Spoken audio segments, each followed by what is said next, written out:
Hi, my name is Michelle Lewis.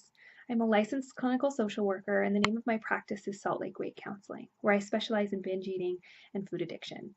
Today, we're going to talk about binge eating in the brain. So, really quickly, just kind of do an overview of the brain.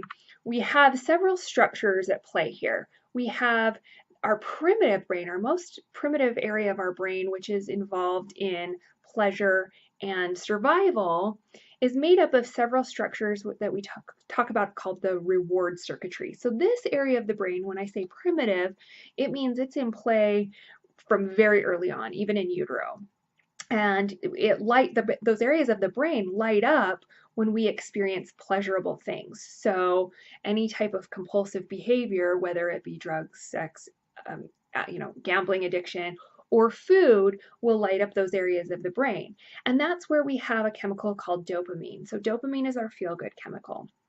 And in that area of the brain, we have receptors, which is how we, suck up that dopamine. What happens with something like binge eating, where we are flooding our brain with dopamine, we actually tend to damage some of those receptors, which leads to us needing more and more to experience that same result. So we have this primitive area of our brain, the reward circuitry, and then we have the more sophisticated part of our brain, which is our prefrontal cortex, and that fully forms a lot later. So our brain tends to be at war with itself, saying, hey, you don't really need this, but yes, I really want this. And so that's where a lot of our conflicting emotions around food start to come up. So with this reward circuitry, one researcher in particular has done a lot of, work around compulsive behaviors. His name is Dr. Jeffrey Schwartz at UCLA. And one of the theories that he talks about a lot is called Hebb's Law.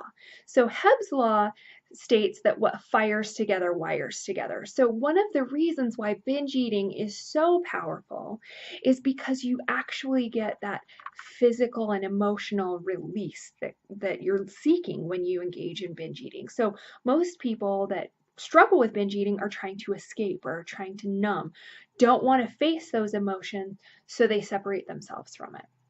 And so with that Hebb's Law, what fires together wires together, you actually create connections in the brain that weren't there before. So I want to escape these emotions, and so I eat an entire cake, and I do escape those emotions temporarily, and physically I have that catharsis that I'm looking for. That becomes a strengthened response.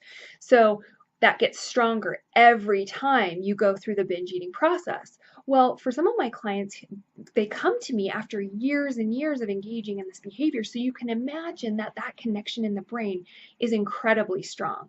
So I hope that makes sense why it's not about willpower.